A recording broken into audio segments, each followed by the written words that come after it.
Dobrodošli, gledalke in gledalci. Upam, da me jasno slišite in vidite. Torej, da začnemo. Danes se bomo poglobili v nov naraščajoč segment popotnikov, to so digitalni nomadi. Spoznali bomo njihove skupnosti, ki tudi postajajo glavni motiv za obisk somišljenikov iz celotnega sveta. Naj pa vam predtem povem še nekaj o našem združenju, kot ponavadi. Torej, naše združenje predvsem podpira in spodbuja mlade k odkrivanju sveta in jim približuje temu povezane priložnosti, ki so velikokrat spregledane.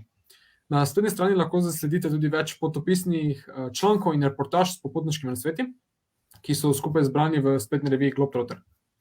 Oddajo podpira tudi organizacija MKC Maribor in prav ta čas se odvija tudi festival Mladi Maribor, v sklopu katerega poteka mnogo izobraževalnih, zabavnih in podobnih dogodkov z namenom pomoči mladim pri sprejemanju odločitev na njihovi bodoči karierni in življenjski poti. Ob tem vam predstavljam tudi brezplačne članske izkaznice in vse, kar morate storiti, da jo dobite, je to, da tisti, ki ste stari med 15 in 30 let, pošljete na e-mail naslov združenja ime in priimek, vaše ime in priimek, starost, poštni naslov in seveda geslo, ki vam ga bom izdal na koncu oddaje. Da pa ne bom predolg, skočimo do našega gosta, ki že čaka. Z nami je Rudi Medved, nekdo, ki ve veliko o digitalnih nomadih, saj je sam njihov predstavnik in je obenem tudi soustanovitelj skupnosti Web3 Travelers. Torej, Rudi, pozdravljen, dobrodošli z nami in pozdravljen v popotniškem Snapu. Živijo, Tilen. Hvala, super je biti tukaj in govoriti o potovanjih. Torej, da začneva s tem, nam lahko izdaš destinacijo, na kateri se trenutno nahajaš? Ja, javljam se iz Buenos Airesa, iz Argentine. Upam, da ne bom preveč kašljal to 1 uro, zato ker sem se včeraj kar prehladil. Mislim, že nasploh se mi zdi, da odkar sem tukaj 2 tedna skozi piha in včeraj sem bil pa še na čolnu 1 dan, tako da sem še dodatno podkrepil prehlad. Tako da upam, da ne bo preslabo. Torej, trenutno si v Argentini 2 tedna, kako dolgo pa nameravaš ostati v Argentini? Ja, ni plana, tako da imam eno svilno karto. Prišel sem zdaj bo že proti 3. tednu, tako da siguren do januarja, pa verjetno še kakšna druga destinacija v Južni Ameriki in verjetno spomlad nazaj Evropa oziroma Slovenija, tako da tak je zdaj okviren plan. Sliši se čudovito. Tako da, preden začnemo s predstavitvijo, vas gledalke in gledalci pozivam, da svobodno postavljate vprašanja in komentarje, mi pa bomo poskušali na njih tekoče odgovarjati. Tako da, sedaj pa lahko pričnemo tudi s predstavitvijo. Cool, evo, začnemo. Ja, živijo še enkrat vsem. Naslov tega rečemo predavanja, kakorkoli oddaje, smo dali Potuj kot digitalni nomad. Zakaj? Zato, ker mi je ta način potovanja kar zanimiv. Mi je bil zanimiv še preden sem sprobal to. Zdaj bom rekel manj bolj zanimiv, ampak pač vidiš zdaj realno plat, ko zdaj pač res potuješ. Nisem, bom rekel, tak izkušen nomad, da že 10 let potuje, kot nekateri, ki jih tukaj spoznavam, ko so pač že potovali nomadsko kot digitalni nomadi že pred covidom, ko še ni bilo toliko trendi, kot je zdaj. Moram reči, da pač se bom čez predavanje pol povedal, kako se je pač to razvijalo. Ampak ja, mogoče še pred tem malo o meni. Te zgornje besede, bom rekel, so nekaj take, ko pač so mi najbolj blizu in mogoče me najbolj oblikujejo. Torej pač res sem vred potovanja, itak že zaradi študija, mislim, konstantno v turizmu in potovanjih, od leta pač 2014, odkar sem začel študirati, diplomiral na turistiki, potem začel magisterij 2019. Od takrat naprej, ko sem se vpisal na magisterij, se je pač veliko spremenilo, ker sem začel delati na različnih projektih v sklopu faksa, preko katerih smo pol prišli do raznih startupov, ki jih bom predstavil malo na hitro. 2020, takrat sem tudi začel svoj podcast Tourism from Zero, kjer sem govoril pač podobno kot Tilen zdaj z mano, pač z nekaterimi podjetniki, akademiki, popotniki o turizmu po covidu, to je bila glavna tema. Pol leta 2021, se pravi lani, smo soustanovili startup Local Swan Zero skupaj z ostalimi kolegi mojimi, tudi iz turistike, iz fakultete. Tako da ta startup smo potem tudi združili z Airbnb-jem, z drugim startupom, smo še kar aktivni noter in od takrat sem tudi v bistvu koordinator in mentor na turistiki, na fakulteti za turistične študije, kjer tudi Tilen študira in v bistvu smo oba člana Studio turistike. Tukaj pač v glavnem pomagamo študentom pri raznih projektih, tako kot je pač moj mentor meni pomagal, tako mi zdaj naprej pomagamo ostalim študentom. Izvajamo tudi razna svetovanja, izobraževanja za turistične ponudnike po Sloveniji in po svetu. To pač je naš glavni, bom rekel, biznis, kar počnemo. Razvijamo doživetja. Torej, po eni strani je dosti to delo, ki ga opravljamo remote, po drugi strani je pa tudi vezano pač na lokacijo, ker delamo tudi v turizmu, kar je pač tudi zato, ker nam je to všeč. No, še neka druga plat, dosti se tudi ukvarjamo z našo ekipo, z tehnologijo v turizmu, pač z inovativnostjo in smo začeli eksperimentirati z NFT-ji in blockchainom. Organizirali smo že kar precej eventov, začeli lani, aprila, ko se je pač začel nek ta boom vsega. In to leto smo tudi ustanovili eno našo skupnost, ki se imenuje Web3 Travelers, ki bom povedal malo več kasneje, in hkrati sem tudi aktiven v Web3 slovenski skupnosti. In zdaj bolj od tega leta naprej, bolj konkretno začel testirati ta digitalni nomadski life. Bom rekel, delam remote že pač od začetka, odkar smo začeli vse skupaj, ampak nisem pa tukaj, itak tudi zaradi covida, tukaj bil globalno, tako kot zdaj, aktiven. In 2023 pa pustimo odprto, ker res ne vemo, kaj bo, kako sem rekel prej, še ni plana za nazaj niti, tako da pustimo se presenetiti. Torej, Rudi, tukaj bi te vprašal, kdaj pa si se prvič srečal, tak, če se lahko spomniš, z digitalnim nomadstvom, kdaj si prvič zasledil to temo? Mislim, da je bilo to sigurno 2020. To je moglo biti 2020, ko smo začeli na startup delati in smo mi, v bistvu, z našo ekipo, mi sploh, vsaj jaz in Jaka, ko smo pač, to je bil najin prvi startup, mi sploh ne poznamo dela tukaj v pisarni, ne, in nam je bil ta nekak, to nam je bilo naravno, pač, da začnemo startup online. Mi se sploh nismo videli v živo, ko smo razvijali startup, zato mi je bilo to nekaj tako naravnega, ok, delamo remote. In ful smo pa tudi potovali vsaj po Sloveniji, ne. Smo res bili vsak teden nekje in tudi spali posod, tako da nisem bil nekje centraliziran in pol sem začel brati o tem in tako smo se začeli z ekipo pogovarjati. Ta trend digitalnih nomadov in remote worka, dela nadaljavo je res pač gre na polno navzgor, ne. In nam je bilo pa to tako naravno, ker smo tako začeli. Tako da bi rekel, da takrat, ko smo začeli nekaj našega delati, ker se mi zdi, da če nisi v tem malo podjetništvu ali kakorkoli, da malo težje mogoče zaslediš za ta trend. Torej, omenil si tudi Jakeja. Jaka je tudi soustanovitelj Web3 skupnosti, ne? Torej, Jaka Godeš je tudi član Studia turistike, je tako? Z njimi pač vse skupaj delamo, z Jako, Tadejem in Dejanom. V bistvu tudi Dejan, ker tudi naš soustanovitelj in tudi naš mentor, on je pa zdaj v Ameriki, ne, v San Diegu in se mi bo pridružil v Buenos Airesu čez točno 3 tedne. Tako da bo to en reunion in spet, smo kar globalno, že kot ekipa naša. A na koncu pa je najlepše, ko se dobite, oziroma ko se dobimo v živo, je tako? Sej, itak, tudi Dejan pravi, ne, da ker zadnjič se je ena vprašala, ti si v Ameriki, ti si v Južni Ameriki, pa zakaj, če je Slovenija tako lepa? In je Dejan pač lepo rekel, ne, pač gremo ven, da ko prijemo nazaj spet ful cenimo, ne. In vem, da jaz že zdaj cenim, ko sem zdaj pa niti 3 tedne, ne, že zdaj cenim tisto naravo in vse, ker naprimer v Buenos Airesu se imaš park, res jih je ful, ampak ni isto, ne. Če si navajen na tisto naravo, ki jo imamo mi. Seveda, točno to je res, da začnemo pogrešati lasten kraj, domač kraj. Torej, zdaj pa lahko tudi nadaljujemo na tvoj naslednji slajd. Cool. Hotel sem malo povedati pač o digitalnem nomadstvu, če mogoče kdo res ne pozna tega, se ne vem, kako bi ga poimenoval, lahko je življenjski stil, lahko je tip potovanja, lahko je ti posebej digitalni nomad, pač res je veliko stvari, kako lahko to kot družbeno v kontekst paše digitalno nomadstvo.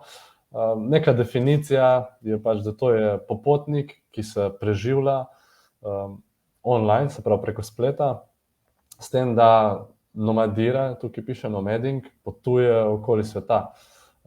Zdaj, to je ena generična definicija, bi jaz rekel, jih je res, mislim, digitalni nomad je lahko zelo široko, kot je lahko res veliko različnih segmentov. Tudi jaz mislim, da zase, ne, tudi če bom zdaj, ne vem, ko bom prišel nazaj iz Južne Amerike po novem letu ali kakorkoli, pa bom par mesecev v Sloveniji, pa bom spet šel nekam, to še zmeraj zame je lahko paše nekako to, no. Ni samo to, da moraš biti res konstantno stran od doma in ne imeti doma, ker realno z vsemi nomadi, ki govorim, ki že dlje časa to delajo, vsak potem si želi neko svojo, rečejo temu base, home base, ne, baza, kamor se lahko pa vsaj malo ustalijo, ne. Je pa razlika to, da nisi celo leto ustaljen nekje, ne, ampak pač mešano potuješ, ne. In tukaj se vsak pač kakor komu paše, ne. Enim res paše, da so vsak mesec na drugi lokaciji, jaz že sam vidim, da to bi mi bilo preveč. Da pač bi rabil 2-3 meseca na eni destinaciji, da spoznaš ljudi, da se navadiš na okolje, da res vidiš, kako nekaj poteka na lokaciji, ne samo, da laufaš iz ene destinacije v drugo. In dejansko nomadstvo, to digitalno nomadstvo obstaja že dlje časa, pač res že več kot 10 let sigurno. Tudi Dejan, naš mentor, on je pač mi govoril, da je že, ne vem, koliko let nazaj, da je mogel monitor s sabo nositi in tako, ko je šel na kakšno potovanje, ki je mogel delati, ne. Tako da je to že nekaj časa, ampak je pa res COVID in s tem delom nadaljavo se to pa res ful pospešilo, ne. Sigurno, plus to, da zdaj je že kar olajšano, naprimer greš v bar, lahko delaš v baru, pač imaš že vtičnice, tako so bari prilagojeni, Wi-Fi je povsod, načeloma, no. Tako da res je zdaj veliko to bolj dostopno postalo. Jaz bi rekel, da to je digitalno nomadstvo, je nek miks, ali pa to delo nadaljavo, rečemo, da je miks dela in prostega časa, ne, se je zdaj pač zelo povezal. Naprimer, veliko digitalnih nomadov ima tudi kar fleksibilne službe, ne, po mojem večina, tako da pač res lahko ta prosti čas uživamo kadarkoli, ne, in pol tudi pač kadarkoli delaš in iz kjerkoli delaš, ne. Tako da to je ta neka glavna prednost, oziroma da lahko uživaš ta življenjski stil, neka mešanca dela in prostega časa. Trenutno, to sem pol našel neko številko, je približno 35 milijonov digitalnih nomadov na svetu, od tega 51% iz Amerike, kar jaz mislim, da sicer ta 35 milijonov je tako kar velik estimate, no. Ne vem, če jih je glih toliko, ampak spet odvisno, koga zdaj štejemo kot digitalnega nomada, ne. Ampak v glavnem je ta številka visoka in napovedujejo, da do 2032, da bo to šlo celo, mislim, eno številko sem našel, da bo to 500,5 milijarde, ne, ampak bomo videli, no, kako bo to šlo. Sigurno bo pa delo nadaljavo to potegnilo zraven. Tako da to je o digitalnem nomadstvu. Mogoče zdaj še nekaj, kar sem jaz zdaj zaznal, nekih prednosti in slabosti. Grem najprej na slabosti. Našel sem tudi podatek, pa kar tudi opažam, no, pri veliki večini ljudi, da je razlog številka 1, da se nomadi vrnejo domov, pa nehajo s tem, osamljenost. Kar je zelo normalno, ti prideš v neko drugo destinacijo, težko se mogoče vklopiš, veliko je možnosti, da ne najdeš nekoga, ki pač ti je podoben ali pa dela podobne stvari kot ti, pa se z njim pač imaš dobro lahko, ne, tako da je to po mojem kar normalno. In pol je tudi težje ohranjati razmerje, s tem, ko se pač večkrat seliš, ne, in večkrat, ko se seliš, več je ta stres, ne. Stres je pač zaradi novega okolja, ko se moraš pač privajati, in tudi zaradi ljudi, ne, ker pač ne poznaš toliko ljudi in pol težje se prilagodiš, ne. Tako da to jaz mislim, da so ene glavne slabosti, ne. In kar je pa tudi teže, če smo introvertirani, ne, je to pač tudi kar izziv, ne, ker moraš za vsak, ko priješ v novo okolje, ti moraš iti pač na te dogodke, ki jih ne manjka sicer, ne, ponavadi na teh destinacijah se pravi dogodke, kjer se dejansko nomadi združujejo. Naprimer tukaj v Buenos Airesu je vsak četrtek zvečer je Nomad Meetup in je tako po 50 do 100 nomadov tukaj iz Buenos Airesa se zbere, ne, vsak četrtek. Plus tega, da je res vsak dan kdo da pobudo ali za koncert, ali za fitness, ali za iti na plažo, ali nekaj. Je pač res vsak dan. Tako tega sicer ne manjka, ne, ampak vsem verjamem, da če nisi tak, da bi se kar pušil nekam in tako res šel ven iz sebe, zna biti kar težko. No. Tako da ja, to so neki izzivi. Prednosti jih je pa itak tudi, pardon, samo malo.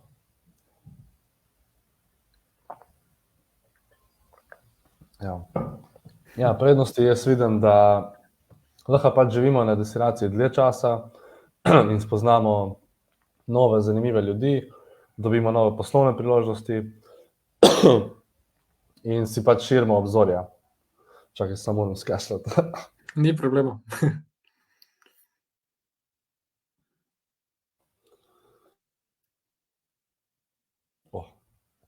Bolje? Kar sem upal, da se ne bo dogajalo.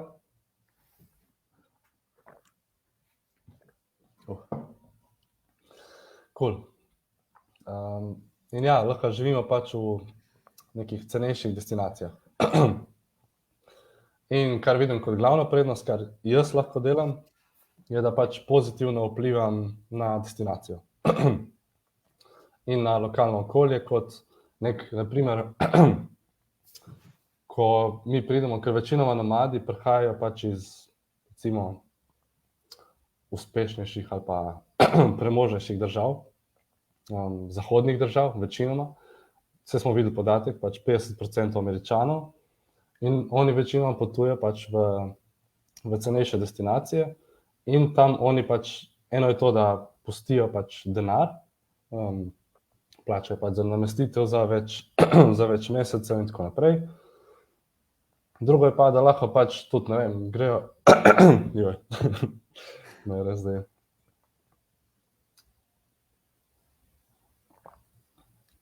Ok, imam tudi čaj tukaj, tako da mislim, da bo zdaj boljš. In lahko pač pozitivno gremo kot prostovoljci nekam pomagati, pač videl sem veliko iniciativ, da pomagajo otrokom, nekim v nekih revnejših predelih ali pa grejo v šole in predavajo o svojih izkušnjah. Tako da to se mi zdi ful pozitivna stvar, ki jo pač lahko počnemo, če smo na destinaciji dlje časa. Je pa res, da tega ni preveč, tega pozitivnega vpliva, kar sem rekel, in pač tudi jaz bi sam želel delati, da bi tega bilo več, tako, da lahko bolj pozitivno vplivamo, ker dejansko je dobro, če priješ na destinacijo in si pač lahko cenejše živiš in tako naprej. Tako da ti je ful komot lahko in v zameno bi pač po mojem mogli tudi nekaj nazaj dati. Torej, to lahko tudi dodamo, da je verjetno tudi dobro za ljudi, ki jim ne ustreza več, oziroma ki jim paše ta stil življenja, saj 8-urni delovnik več ne odgovarja vsem. Je tako tudi trend trenutnega sveta, ne? Ja, to je velik trend, kar sicer je kar težko priti po mojem, kar tukaj tudi vidim. Ni, da vsi nomadi delajo manj kot 8 ur, ne, to daleč od tega. Redki, po mojem, no, kar sem do zdaj videl. In pač res je zato tudi malo izziv kombinirati to, ne, ko si nekje, ti moraš vseeno recimo 8 ur delati ali pa tudi nekateri več na dan in pol bi pa želel še pač iti malo raziskovati mesto in tako naprej. In je včasih to pač tudi izziv kombinirati, ne. In včasih se ti zdi, wow, zdaj sem tukaj v Buenos Airesu, zdaj bom pa 10 ur na dan delal, ne. In se ti zdi škoda, ampak tako je, mislim, vse podobno je tudi doma, ne. Doma bi si lahko tudi dal, zdaj bom pa 10 ur, 8 ur delal in bom pa šel raziskovati okolje, ne. Sej dejansko je to kar lahko tudi normalno doma, ne. Kljub temu, kako sanjsko se sliši, to je vseeno zelo zahtevno kombinirati, biti sposoben takšnega Ja. Plus se mi zdi, ne, kar sem tudi zdaj imel, ne, pač ugotavljati, kje lahko delaš, kje je dober internet, sem tja, ker pač ne bi zdaj skozi doma recimo delo, ker ti je dolgočasno in pol malo iščeš, ne vem, kakšne bare, kje bi lahko delal, tako naprej, tako da se pol malo moraš navajati, ne, plus itak klasična stvar, ne, kot prideš nekam, naprimer, moraš si najti SIM kartico, sem tja res vse te klasične stvari, pa ne vem, najdeš si kraj za športati, ne, ker je pač tudi to ti pomembno, in pa iščeš svoj fitness tukaj ali pa kaj takega, tako da so kar take stvari, no, ko moraš se pač res logistično ukvarjati z njimi. Kateri je bil tvoj največji izziv do zdaj v Argentini, da si mogel se ga izpolniti oziroma rešiti? Wow, Največja jih je obveznost. bilo, ja, mislim, največ tukaj je bil ta denar, ne. Ta njihov ta exchange rate, no, ta tečaj, ker imajo res komplicirano, ker ti ne moreš, mislim, imajo dva tečaja, se je zdaj zelo zakomplicirano, da bi to zdaj razlagačal, ampak dva tečaja sta in eden je uradni, eden neuradni. Uradni je tak, ki ga dobiš na banki in če s kartico plačaš ali pa dvigneš iz bankomata, dobiš uradnega. To je 100 pa nekaj pesotov, ne, 1 evro. Medtem ko neuradni je 1 evro 300 pesotov in ga dobiš tako, da ali keš zamenjaš na ulici, tako dobesedno so ljudje na ulici, ki ti menjajo keš po tej neuradni tarifi, ne, in ali pa prek Western Uniona, ne, da si pač prenakažeš denar in ga tukaj prevzameš. In je to mi bil prve 2 dni res izziv, kje zdaj najti to lokacijo, sem tja, po eni lokaciji ni imela denarja, pa sem 2 dni s kartico plačal in sem plačal 2-krat več, kot bi mogel drugače. In tako da, to na začetku sem res laufal okoli in to ugotavljal. In SIM kartico, da sem si uredil, plus to, da itak je bil to vse izziv, ker res ne znam špansko, tako se učim. Tako da itak že prve 2-3 dni sem res, mislim, je bilo tako divje, no. Torej, samo eden izmed mnogih izzivov in tistih, ki še pridejo, seveda ne. Ja, itak jih je skozi. Okay, zdaj pa lahko nadaljujemo spet z naslednjim slajdom. Ja, cool, sem mislil, da sem že kar dolgo, se je pa razvleklo. Tako da, ja, no, malo bom povedal moje pač te izkušnje, kako, v bistvu zame najbolj ta začetek, da sem res se odločil za to, je bil Bansko Nomad Fest. To je eden največjih festivalov za digitalne nomade na svetu celo, v Bolgariji, v Banskem. In Bansko je tudi eden večjih hubov, teh središč za digitalne nomade na svetu. Se pravi, tam dejansko se ve, da ko bo šel tja, da tam bojo digitalni nomadi iz celega sveta, pač je sigurno. Ker so zgradili že tako skupnost, da ljudje pač se vračajo in ne samo, da se vračajo, kupujejo tam na veliko stanovanje, hiše. Tako, itak za Američana, ki pride v Bolgarijo, mu je res nič dati tistih par tisoč evrov za, mislim, par 10 tisoč za stanovanje, ne, in je pač to njegova ta baza, kot sem prej rekel, ne, s katere pol potuje na druge kraje, ne. Tako da Bansko se je kar pozicioniral že kot tako središče za digitalne nomade. In jaz sem bil v bistvu na tem festivalu prostovoljec. To sem se že prijavil decembra lani, se spomnim, sem pač to videl in sem rekel, wow, jaz bi rad bil tukaj prostovoljec, da vidim, kako ta festival funkcionira.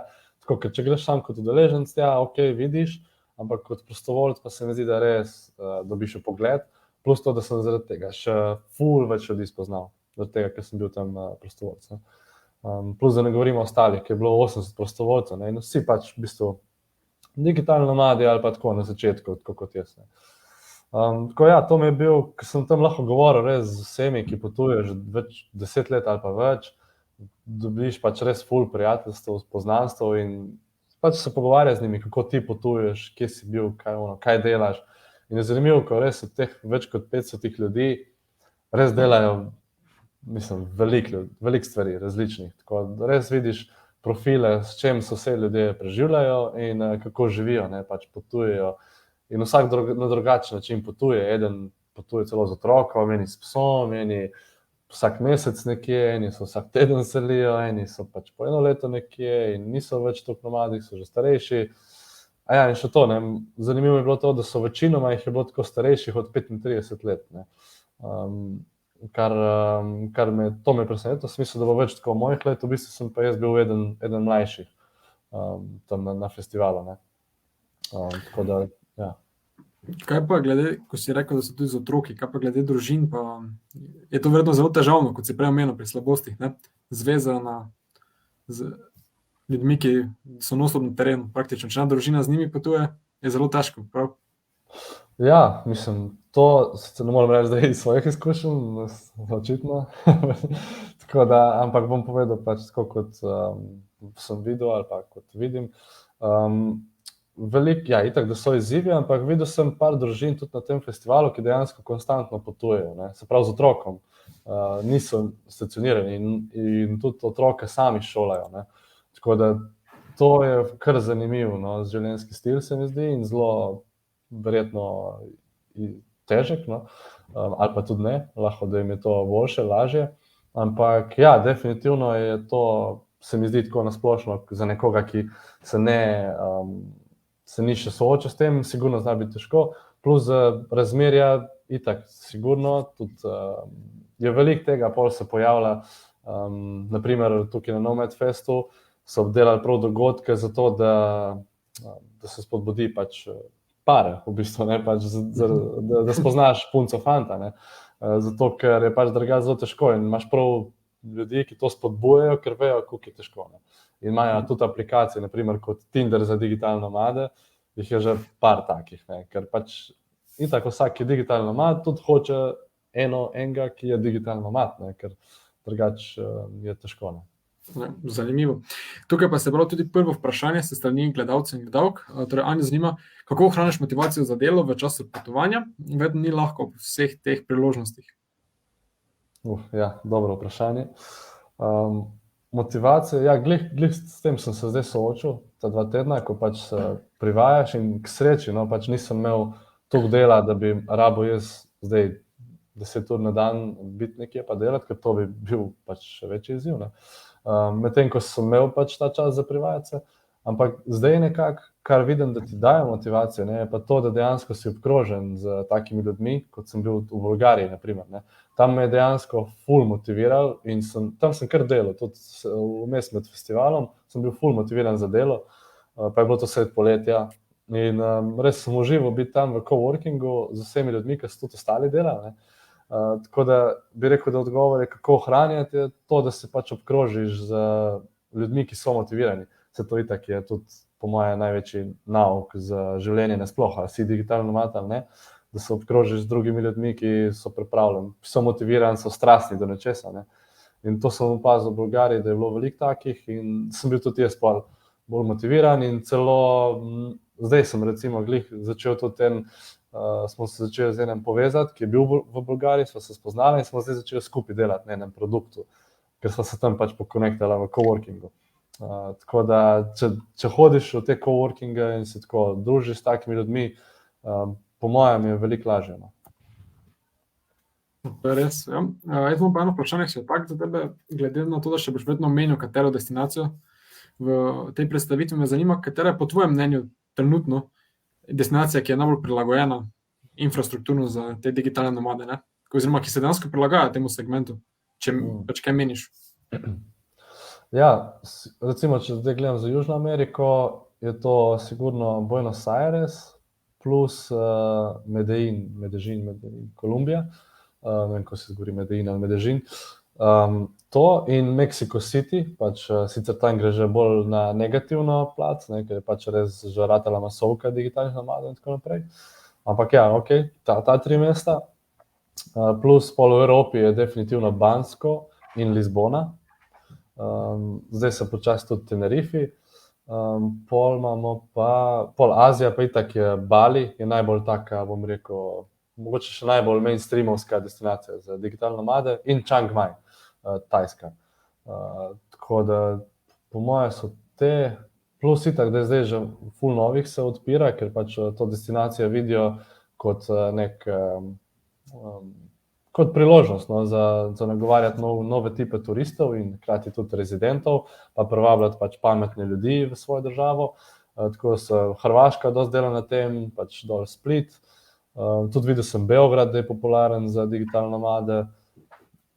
In ja, sigurno sem še kako spustil. Torej, dokaz, da je res to trend prihodnosti, oziroma že zdaj, ne, v času korone. Ok, lahko nadaljujemo. Ja, ok, lahko sam rečem res, da sem spoznal ful, naprimer s temi, ki smo na sliki, mi smo se že prvi dan dogodka spoznali in smo bili do konca, tako res cel mesec smo bili skupaj in res smo še kar v stikih in tako res, to je neprecenljivo pač, kar se ti lahko zgodi, ne? Da spoznaš pač res ful dobre ljudi, sem imel srečo že od prvega dneva in to je to, ne? Pol res ne rabiš veliko več.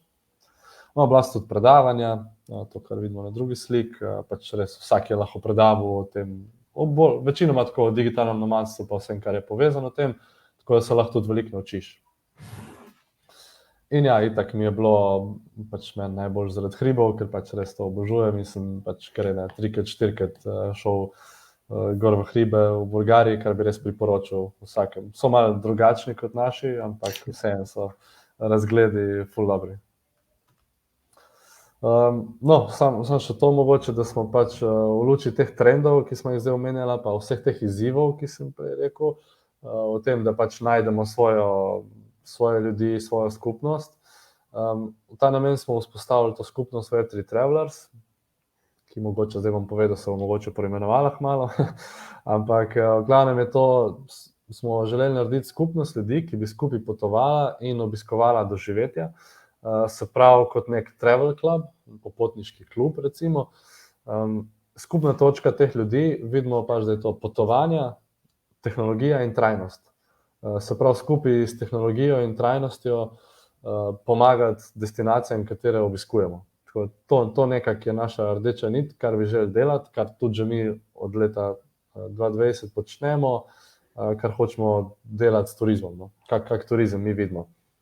In zdi se mi pač to nekaj najbolj pomembnega, da pač potujemo in se družimo z isto mislečimi oziroma podobno mislečimi. Tako to je bil razlog, da smo ustanovili to skupnost in organizirali že par dogodkov in retreatov.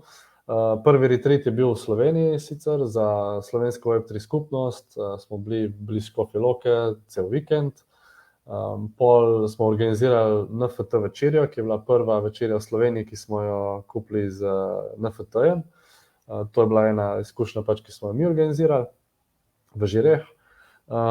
In pol največja stvar je bila pa še tale retreat, ki smo ga organizirali v Grčiji septembra, kjer je tudi Tilen preživel en mesec, ali nekaj takega, 3 tedne.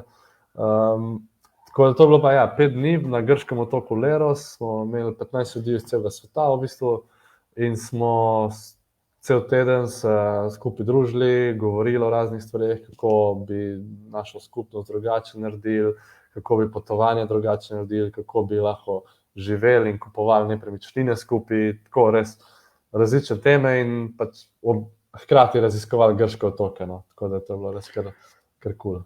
Tu lahko oba omeniva, kako zanimiv je bil ta otok, ki ga še turizem dejansko ni prav odkril.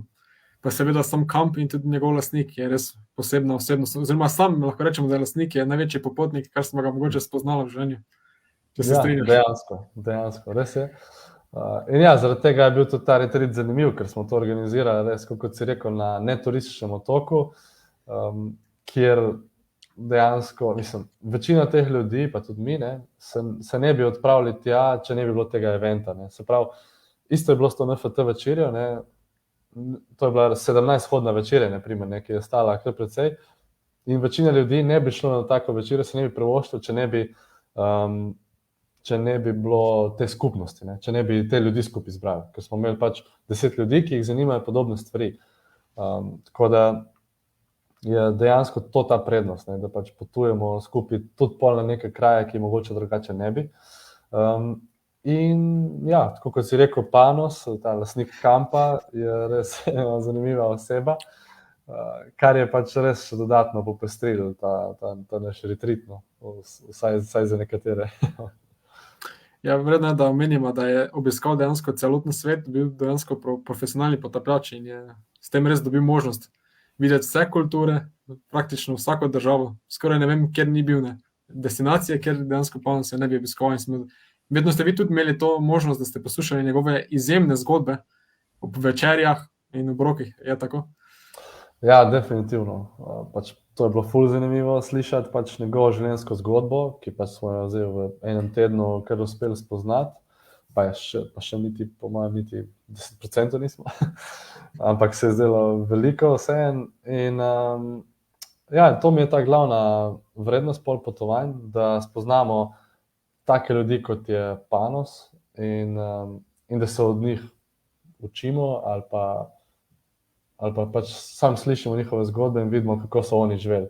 Ker že to je zame dovolj zanimivo, da slišim, na kak način je on živi, zato ker že to, pa če si v svojem lokalnem okolju, je tega minimalno, ne? Medtem ko moraš iti pač ven, da slišiš take zgodbe, take ljudi, da te in vsaka zgodba te en delček spremeni, ne? Vsaka je ta izkušnja. Res je. Tu se pa je pojavilo spet vprašanje od Anja, ki ga bom zdaj prebral, torej, katere mobilne aplikacije so najbolj v uporabi se strani tovrstnih popotnikov, torej digitalnih nomadov, in so lahko v pomoč za povezovanje z ostalimi digitalnimi nomadi. Ja, ena ta, ki jo res poznam, ki pač dela na njej, vem, da je Nomad Soulmates, ta je sicer ta, ki sem rekel bolj mislim, ni samo za iskanje pač punce, fanta, je tudi za poslovno. Tako da pač iščeš bolj somišljenike, pa ljudje za se družiti in potovati skupaj dejansko, ne samo zdaj za razmerja, ne, ni kot, ali pa kot Tinder, no, ni tako glih. Tako da ta vem, da je v uporabi, vem pa, da obstaja isto še ena, tudi ista, sam pač ima drug community verjetno, ampak ne vem, kako se kliče. Drugače ostalih aplikacij, bi rekel, jaz jih še nisem zdaj veliko uporabljal, zato ker se to vedno kar dosti zgodi preko Facebook skupin. Naprimer, imaš Facebook skupino Digital Nomads Buenos Aires, kjer pač ti vse zveš. In pol tudi WhatsApp, chati in tako naprej. Tako dejansko se te aplikacije, vse jih obstaja, vem, da sem jih tako že zasledil, ampak nisem uporabljal, ker se mi zdi, da tudi se pol ne pridejo tukaj v uporabo, no? Ker se pol ljudje kar zanašajo na te Facebook skupine in čete in pol že najdeš tam svoje ljudi, svojo skupinco in se greš družiti, ne. Tako da, ja, dejansko je to, če tako pomislimo, še zmeraj največja uporaba.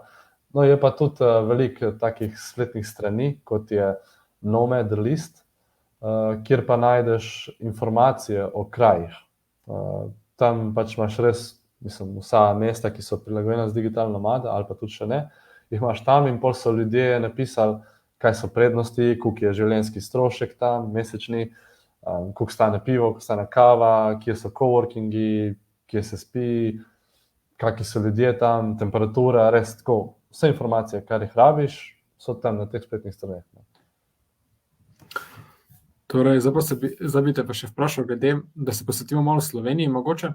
Kako pa je Slovenija pripravljena? Mislim, kako se naša država temu posveča, temu segmentu, kako pripravlja infrastrukturo, oziroma kako jih, lahko rečem, nagovarja digitalne nomade, da pridejo tudi v našo državo? Ja, z eno besedo premalo. Pač to smo opazili, zdaj, ko smo se mi začeli bolj s tem ukvarjati z ekipo, smo opazili, da pač Slovenija res še ni začela nič navzven kot država, niti privabljati digitalne nomade, kar se mi zdi pač velika škoda, zato smo tudi malo sami začeli na to temo, bom rekel, delati, razmišljati, zaenkrat so pač ideje, no, da pač rabimo res ene par takih co-livingov in tako prostorov, kjer bi začeli privabljati digitalne nomade, in pač hkrati tudi počasi tudi začeti, ne vem, mogoče se že dogaja, pa ne vem, na ministrstvu za kakšne pač te in vize za digitalne nomade in tako naprej, da se začne pač privabljati, ker dejansko država okoli nas počnejo, ne, to Hrvaška, Črna Gora, Srbija, tako reč delajo na tem precej, medtem ko mi pa pač tega še ne izkoriščamo. Zdi se mi pa, ne, pa tudi dobil sem potrditev, vsem, ko sem povedal, da sem iz Slovenije, vsak me je vprašal, mislim, je rekel, wow, ful huda država, hočem jo obiskati, a imate skupnost za digitalne nomade, ne? Is there a community? Vsak vprašal in sem rekel, ne, ni, ne. In so bili tako, pa ne vem, ne. Tako da pač res rabimo eno aktivno skupnost, ki bi začela delati na tem, da privabljati, da začnejo delati dogodke, ker konec koncev, kar pol digitalni nomad hoče, ko prije sem, ok, dober plat za prespat, coworkingi, to je pač eno, ampak najpomembnejše je pa community, ne, skupnost, da se dogaja. Pač to nam je povedal pa ta, ki sem ga spoznal v Bolgariji, ki vzpostavlja prav te skupnosti z digitalne nomade in je vzpostavil že na Madeiri, v Braziliji, v Lizboni.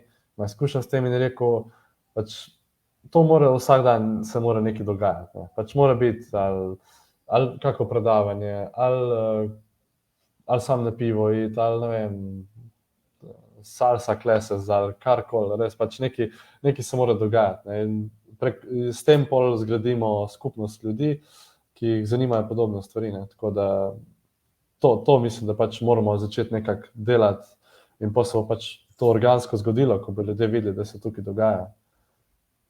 Torej, mi malo zaostajamo za trendom vseeno, ne? Mislim, ja, tukaj ja. Vem pa, da razmišljajo. Vem, da je STO, Slovenska turistična organizacija, že razmišlja o tem in tudi Turizem Ljubljana, mislim, da pač tudi že razmišlja o tem, tako da sigurno vse, no, ampak ja, mogoče malo prepočasi, no, zdaj bi se lahko že, ker zdaj je že to res kar v trendu, ne. Mislim, ni prepozno in tako da ne, ker pač to bo, ker Slovenija je pač vseeno je atraktivna, ne, tako da po mojem bo res idealna lahko za digitalne nomade, ker konec koncev tudi večina digitalnih nomadov, vsaj te, ki sem jaz spoznal, si želijo bližino narave in kje drugje kot v Sloveniji. Ne. ja, točno tako kot si prej tudi razložil nam, da iščejo destinacije, ki so cenejše, z dobrim oziroma kvalitetnim, kakovostnim stilom življenja, je Slovenija več kot idealna, bi lahko rekli, ne. Še posebej pa s to ohranjeno naravo oziroma našo, naravno dediščino. Ja, definitivno. Mislim, res imamo tukaj enih potencialov, ker recimo vse tudi Bansko, ne, ok, res je, da privlačno je tudi, ker je veliko ceneje, ne. Mislim, malce Slovenija je še kar pač tako na nekem uredu evropskem rangu, ne. Tako da, ampak vseeno, ne, Bansko, na primer, v bistvu to je vas, ne, če gledamo smučarsko središče, obkrožena z gorami in tam so pa zgradili par coworkingov. In to je to. In kar je pa najboljša stvar, ki so zgradili, je pa skupnost. Ne. Tam se res skozi dogaja. Še kar sem v Facebook grupi in vidim, da skozi imajo neke evente, pač v tem času manj, ker zdaj ni glavna sezona, ne, ampak vseeno dogaja, konstantno, stalno se nekaj objavlja, tako da to, rabimo pač eno središče v Sloveniji, po mojem, kjer se bo to začelo dogajati. Ne. Ampak ja, definitivno, kar se tiče naravnih danosti, pa sigurno smo v vrhu lahko. No. Eno vprašanje še imamo glede tega, da si prej omenil, da je bilo v Banskem večino tudi teh digitalnih nomadov nad 35 letom starosti. Kaj pa zdaj trenutno v Buenos Aires, koliko si jih spoznal, so večinoma vseeno mladi tako kot ti ali tudi starejši bolj? Ne, isto so večinoma starejši. Bom rekel, tukaj sem spoznal že par mojih starosti, tako pač pod 30 jih je kar tudi. In še smešna zgodba, še Slovenca sem spoznal na prvi Nomad meetup, ko sem šel, to je bilo 2 tedna nazaj, stopim noter, glih sem prišel, 2 dni sem pri Buenos Airesu, prijem noter v bar in se sedem za prvo mizo, ker je bilo več miz, in se sedem na stol in me pač vprašajo, kje si, kdo si, kje si, rekel, Rudi, from Slovenija. In ta tip, ki je sedel zraven mene, je bil Slovenc. Tako, sedel sem se zraven Slovenca v celem Buenos Airesu, v celem baru. Tako, zelo zanimivo. Ampak ja, večinoma so starejši. So pa, ne moram reči zdaj, da nek segment, da sem ga zasledil, ker je pač res zelo mešano in so freelanceri in so zaposleni in so dosti Brazilcev, ko pridejo sem v Argentino, tako da pač jim je tukaj blizu, ne. In ja, tako, nisem pa še uspel preveč, ker zdaj sem, v bistvu je bilo tako, da sem prvi teden, smo se kar začeli pač družiti z isto skupinco in smo zdaj kar na nekem mehurčku mogoče, tako da je treba izplatiti nekak meetup, da še malo kakih novih ljudi se spozna. Tako da ja, to se hitro zgodi tudi polno, pač spoznaš 2, 3, vidiš, da neke stvari bi radi skupaj delali in pol pač to delaš, ne? Ker ja, drugače, veš, tudi je malo naporno, da bi mogel zdaj vsak dan skakati, pa nove ljudi spoznavati, ne? Ker to je pa res, mislim, pa tudi nimaš enega človeka, s katerimi bi kako skupno stvar delal na regularni bazi, ne? Tako da ja, ampak bom vsem, ker me tudi zanima, no, tako, kaj ljudje počnejo, tako da bi res več ljudi spoznal, kar bom sam, da ta prehlad mine tudi spet šel malo več ven. Tako da ja. Za konec bi še te pa vprašal, kaj se najbolj spominjaš iz rečemo, grškega doživetja, oziroma tega rečvita v Grčiji, oziroma kaj ti je najbolj ostalo v spominu, kakšna prigoda, slučajno? Ja, ne vem, s Panosom je bilo res tako, vsak dan je bilo pač neka prigoda, tako da je res bilo divje vsak dan, ampak mislim, da kar je bilo zanimivo to, ko smo dejansko začeli, naprimer mi smo prišli tja, mi trije, jaz, Dejan in Jaka, in smo bili par dni prej, preden se je dogodek začel, in smo dejansko par stvari Panosu pomagali, ne? Naprimer, grozdje smo mu pomagali obrati, tam nad recepcijo, tako to je bila ena cool aktivnost za nas, ne? In pol dejansko se je zgodilo, ko so prvi udeleženci prišli, ne? So tudi udeleženci začeli pomagati in začeli pač, ne vem, začeli pospravljati kar tam in tako. Res ful takih stvari se je začelo dogajati, ki tako si ne bi mislil, da smo kar tam skupaj začeli neke stvari delati, veš, ki niso bile prav planirane v dogodku. Tako da community feeling, to je bila najboljša stvar tam. Drugače pa itak samo ta grški življenjski stil, ne, pač kako sem ga zdaj uspel spoznati, ki ga prej nisem toliko, no, na teh neturističnih otokih, ne, ker po mojem na turističnih je še vsem drugače, tukaj pa res je to čist drugo življenje. Naprimer tudi kako Panos, ne, ko pač tak, ko se zjutraj zbudi, takšen bo, ne. Ni tukaj nekega fejkanja in nekega olepševanja, pač to je res, kot je, ne. In to je tak turizem, ki pač je za nekoga lahko naporen, za nas je pa to zanimivo in pač radi še več takih destinacij odkrivali in še več takih ljudi, ki niso tam zato, da bi nam neki sam ustregli in pač so tam samo za nas, ampak dejansko pač oni živijo svoje življenje in mi se jim pač pridružimo v tem življenju na neosiljiv način, ne. Tako tak način turizma. Ja, mi je meni ljub. Če to ni torej prava avtentičnost, oziroma pravo avtentično doživetje nekega kraja oziroma države, kakoli, ga res ni, ne, drugega. Tako da, to je izjemno poslušati, no, pa tudi podoživljati spomine. Ja, verjamem, da si. Ja, to je tudi dobra ponudba za turiste, kateri so pripravljeni za cenejše doživetje oziroma za takšno doživetje pomagati delati v kampu, tako na tak način, pri vsakodnevnih opravilih, namesto da si pač samo plačajo bivanje. To je tudi možnost za kasnejši tudi razvoj. Zdaj, ker pa ni več dobenih vprašanj, pa smo že, lahko rečemo, da zaključujemo oddajo, torej naše druženje. Skupaj smo zdaj obdelali ta nišni segment novodobnih turistov, ki jih imenujemo digitalni nomadi, kot tudi skupnosti, ki se razvijajo in privabljajo vse več ljudi. Ob tem bi se ti rad zahvalil, Rudi, za tvoj čas in trud. Meni je bilo v veselje in ti želim še veliko takšnih prigod, uspehov in vsega dobrega na poti. Hvala tudi vam. Hvala tudi vam, vsem, ki ste bili z nami. Sedaj pa vam bom zaupal geslo, ki sem ga omenil že na začetku oddaje, torej če želite dobiti izkaznico. Torej še enkrat na mail z našega združenja morate poslati sporočilo z vašim imenom in priimkom, starostjo, poštnim naslovom in geslom, ki se glasi Nomad. Torej, še enkrat ponavljam, geslo, ki ga morate poslati, v tem sporočilu se glasi Nomad. To je to. Za več informacij o naslednji epizodi in temi in gostu pa spremljajte Facebook skupino Poceni potuj in se izobražuj. Se vidimo prihodnjič in bon vojaž.